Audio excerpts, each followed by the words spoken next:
का निर्माण यहाँ हो रहा है। राधे राधे फ्रेंड्स, मैं ब्रजदेवी चैनल के माध्यम से सोनिया शर्मा एक बार फिर आपके सामने उपस्थित हुई हूँ। आज हम आए हैं विसाना के श्री तारागढ़ माता के मंदिर में। ये तारागढ़ माता का मंदिर बहुत ही प्राचीन है, लेकिन अभी यहाँ इस समय शांति का माहौल है, क्योंकि अभी चल रहे हैं श्राद्ध पक्ष। श्राद्ध पक्ष में हम सभी अपने पितरों की सेवा पूजा में उनको प्रसन्न करने में सब व्यस्त रहते हैं।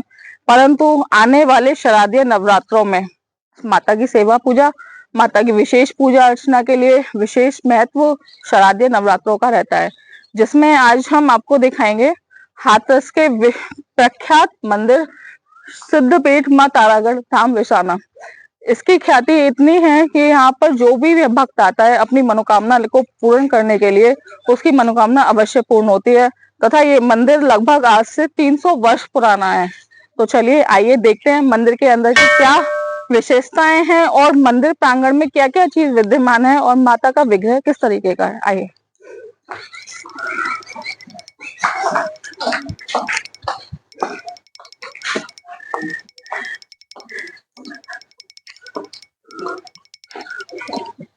तो सबसे पहले हम अपने जूते चप्पलों को उतारने। देखिए, आप कभी भी किसी भी देव स्थल पे जाएं तो वहां अपने जूते चप्पलों को जरूर बाहर उतारें, क्योंकि काफी जगह हमने देखा हुआ है कि जूते चप्पल लेकर व्यक्ति अंदर चला जाता है। ये गलत है, क्योंकि ऐसा नहीं होना चाहिए। ये कि हमारा पूजनीय स्थान है, यहाँ हम अपने देवताओं को, देवी को पूजने के लिए, मनाने के लिए आते हैं, तो जूते चप्पल को बाहर चौखट पर ही उतार देना चाहिए। आइए हम चलते हैं। ये मंदिर का पूरा प्रांगण है।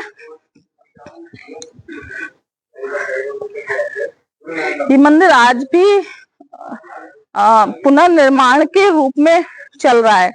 आप देख सकते हैं मंदिर का निर्माण यहाँ हो रहा है। ये पीपल का वृक्ष, जो लगभग बताया नहीं जा सकता कितना पुराना है, काफी पुराना यहाँ पीपल का वृक्ष है। और इसी के पास में ही बम्बा बहता है, उसी में ही माँ का विग्रह हमें प्राप्त हुआ था। आए।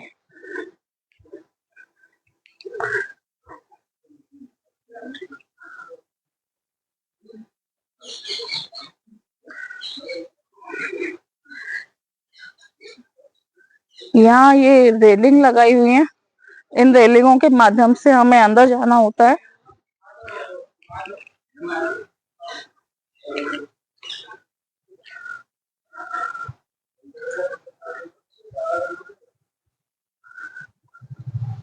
आइए।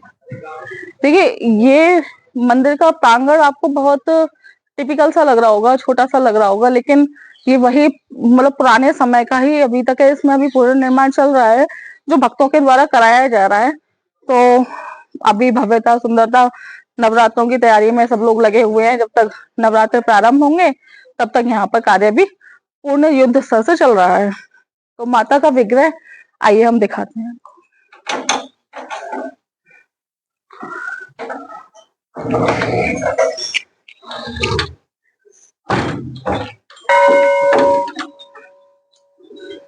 जय हो मां। आई। जय हो माता। देखो, ये माँ का स्वयंभू विग्रह है, जो यहाँ के ग्रामीण जनों को प्राप्त हुआ था एक बम्बा के अंदर से खुदाई करते समय, लगभग आज से 300 वर्ष पहले। और तब से माँ यही विराजमान है, भक्तों की मनोकामना पूर्ण कर रही हैं। आप सभी लोग दर्शन कीजिए और मन से प्रार्थना कीजिए, आपकी जो भी इच्छाएं हमारे चैनल के माध्यम से उन्हें माँ के द्वारा पहुंचाइए, माँ के दर तक। और माँ से प्रार्थना करते हैं कि आपकी सभी की इच्छा पूरी हो जाए। यहाँ महाराज जी भी बैठे हुए हैं। राधे राधे महाराज जी। और आपका नाम? दयानंद। दयानंद जी। जी, आप यहाँ कब से हैं? 20 साल कर ले। 20 साल में 20 साल से आप यहाँ पर हैं सेवा में माता की। अच्छा, तो यहाँ माँ के क्या चमत्कार रहे हैं? कैसे माँ का यहाँ विग्रह आया? तो माता जैसे बच्चा बोलता ना है, हाँ हाँ, कहो बच्चा ना हो तो, और कछु जैसे शादी व्यवहार, नौकरी लगी जाए, जैसे काउ को नेत्र होता है, हाँ हाँ, काउ को दर्द हो, ये परेशानी आप सब भक्त पूरी होती है। दुख निवारण के लिए माता का दरबार हमेशा भक्तों के लिए खुला है। खुला है। तो जो भी भक्तों को दुख होता है माँ के पास आइए, माँ उनका दुख का निवारण कर देती है। हाँ। और उसी की इतनी आज मान्यता है कि पूरे हाथरस में मैं जहाँ तक मानती हूँ कि पूरे हाथरस में माँ विख्यात हो रही है। इटावा, जयपुर, अच्छा, काफी क्षेत्र में माँ विख्यात हैं। हाँ। और काफी दूर दूर से यहाँ भक्तजन अपने दर्शन करने के लिए आते हैं और अपनी मनोकामनाओं की पूर्ति करते हैं। तो आपने देखा और ये जाना कि माँ ये भक्तों के दुख को कौन कौन से दुख किस किस तरीके से दूर करती हैं। जैसे बच्चों को, किसी महिलाओं को प्रॉब्लम होती है कि बच्चे नहीं हो रहे हैं, बच्चा बोल नहीं पा रहा है, नजर है, गुजर है, दर्द है, पीड़ा है, वो सारी चीजें माँ के दरबार में आने से पूर्ण होती हैं। बस सच्चे हृदय से आप आइए, माँ को दर्शन कीजिए, माँ की पूजा अर्चना कीजिए। अच्छा, माँ का विशेष प्रसाद यहाँ क्या लगता है? भंडारे करते हैं। अच्छा, मनोकामना पूर्ण होने के बाद घंटा चढ़ावते हैं। अच्छा, कई छत्र चढ़ावते हैं। अच्छा, तो कभी साथिया चढ़ावते हैं। अच्छा, तो मनोकामना पूर्ण होने के बाद यहाँ पर छत्र चढ़ाया जाता है, सतिये चढ़ाए जाते हैं। उसके बाद में घंटा हम आपको दिखाएं तो यहाँ देखो घंटा बहुत सारे लग रहे हैं। ये सब भक्तों के द्वारा यहाँ लगाए हुए हैं। जिन जिन की मनोकामना पूर्ण होती गई है वो यहाँ घंटा लगाते हैं और उसके बाद में भंडारा वगैरह सब करवाते हैं। तो बहुत बहुत अच्छा लगा आपसे, आपने हमें जानकारी दी, हमारे भक्तों को जानकारी दी। और हमारे चैनल के माध्यम से बहुत लोग इस चीज को देख रहे हैं और कोई भी बहुत कष्ट में रहता है कि वो परेशान रहते हैं कि हम कहाँ जाएं कहाँ नहीं। इधर उधर जाने से अच्छा है कि माँ के दरबार में आए और माँ से आशीर्वाद प्राप्त करें और माँ के चरणों में अपनी गुहार लगाकर अपनी इस पीड़ा को दूर करें। तो इस विषय में जानते हैं, आइए और भी यहाँ पर भक्त लोग हैं तो उनसे भी इस विषय में जानते हैं। महाराज जी के द्वारा सुना कि माँ के क्या प्रिय भोग है और क्या क्या दुखों का निवारण माता यहाँ करती हैं भक्तों का। और दुख निवारण होने के बाद माता को क्या क्या भोग लगाया जाता है, उसके बाद में वो अपनी मनोकामना सिद्ध होने के बाद यहाँ क्या करते हैं। हमें एक भक्त मिले हैं जिनका आपका नाम भैया? मेरा नाम ओजवीर सिंह राणा है। ओजवीर सिंह राणा, तो ये भी यहाँ पर मंदिर की देखरेख में काफी सालों से हैं और लगभग इनके आपके बड़े बूढ़े सब यहीं पर ही हैं, सब यहीं पर ही पूजा सेवा करते हुए आते थे। उन्हीं के संरक्षण में आज इनकी पीढ़ी है जो आज माँ के व्यवस्थाओं को देख रहे हैं, माँ के भवन को देखा जा रहा है, उनका पुनर्निर्माण कैसे कराना है, क्या कराना है, सब इन्हीं के हाथ में है।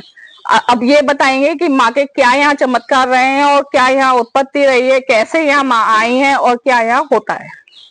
माता रानी की उत्पत्ति तो यहाँ एक चमत्कार की जो बात कर रहे हैं, चमत्कार तो इसलिए है जैसे अभी ये नया भवन माँ का तैयार हुआ है। पहले यहाँ केवल यहाँ हमारी माँ विराजमान थी नीम के पेड़ के नीचे जो निकली थी। अच्छा। उसके बाद भवन बनाया, अंदर स्थापना कर दी गई। अभी चमत्कार से ही भक्तों के प्रयास से, भक्तों के आने की वजह से ये पूरे मंदिर का, पूरी बिल्डिंग का पुनर्निर्माण कराया गया है। ये चमत्कार ही है क्योंकि एक इतना गांव से दूर मंदिर होने पर भी यहाँ इतना बड़ा चमत्कार हुआ है। अभी ये पत्थर है, ये भी लगने को और भी बहुत सारी चीजें चल रहा है। अभी तो ये करीब 8 साल से चल रहा है। 8 साल से जी, और भी चलता रहेगा जब तक इसका पूरा नहीं हो जाएगा, चलता रहेगा निरंतर। और अच्छा, क्या क्या यहाँ पे मतलब जैसे आप कार्यक्रम होते रहते हैं, अब जैसे शारदीय नवरात्रे स्टार्ट होने वाले हैं तो भक्तों की यहाँ क्या संख्या रहती है, कैसे यहाँ भक्त मतलब उनके लिए क्या यहाँ पर सुविधाएं होती हैं और क्या क्या भक्त यहाँ पर अपने मनोकामना पूर्ण होने के बाद क्या यहाँ पर भक्त कैसे किस प्रकार नवरात्रियों में भक्तों के रुकने के लिए ये सामने भी बना हुआ है, सामने हमारी धर्मशाला भी है। अच्छा। और उसके बाद में जैसे भक्तों की मनोकामना पूर्ण हो जाती है तो भंडारे करने के लिए बाहर भंडार कक्ष भी बने हुए हैं। अच्छा, मतलब पूरी सुविधा भक्तों के लिए आपने दी हुई है। बाहर ग्राउंड पड़ा हुआ है, ऐसा नहीं मेला भी लगता है। अच्छा। नवरात्रियों में 9 दिन भी प्रोग्राम चलते हैं, जैसे देवी जागरण है, अष्टमी को देवी जागरण होता है, हवन होता है, नवमी वाले दिन में दंगल होता है, रात को सांस्कृतिक प्रोग्राम होते हैं, 10वीं वाले दिन रसिया होते हैं। कार्यक्रम आयोजन आपकी तरफ से होते हैं या आपके मतलब पूरे परंपरा आती? ये पहली भी परंपरा है मेला लगाने की, वो अच्छा। परंपरागत ही मेला है ये, बहुत पुराना, वर्षों पुराना मेला है, जो कि अब लग रहा है, पहले छोटा लगता था, अब जब भक्तों का आवागमन हो गया है तो बड़ा भव्य मेला लगता है। तो लगभग यहाँ कितनी संख्या में भक्तों का आगमन हो जाता होगा? संख्या की कही जाए तो यहाँ से लेके गांव तक कहीं भी जगह बाइक या गाड़ी खड़ी करने की जगह नहीं मिलती है। अच्छा। पूरा ये पांडाल, यहाँ जो भी आसपास की खेती करते हैं वो भी जब मेला का समय होता है तो खेती फिर वो नहीं करते, उसको अगर उसमें पड़ा भी हुआ है कुछ तो जल्दी उसको खत्म करने का हटा कार्य लेते करते हैं, क्योंकि वहाँ मेला का गैदरिंग रहती है तो उस वजह से पूरा खाली मेला रहता का है। पूरा स्वरूप दिया हाँ, जाता है उस गांव का चीज भी को। सहयोग मिलता है, जी। क्योंकि ये सहयोग नहीं मिलेगा तो इतनी गाड़ियां, हजारों की संख्या की तादाद में आते हैं तो श्रद्धालु यहाँ। भक्तों का असुविधा होती है उस चीजों से। जी जी। अच्छा, तो मुझे एक चीज और बताइए, जैसे भक्तों का यहाँ असंख्य लोगों का यहाँ आना जाना होता है, भक्त अपनी मनोकामना सिद्ध करने के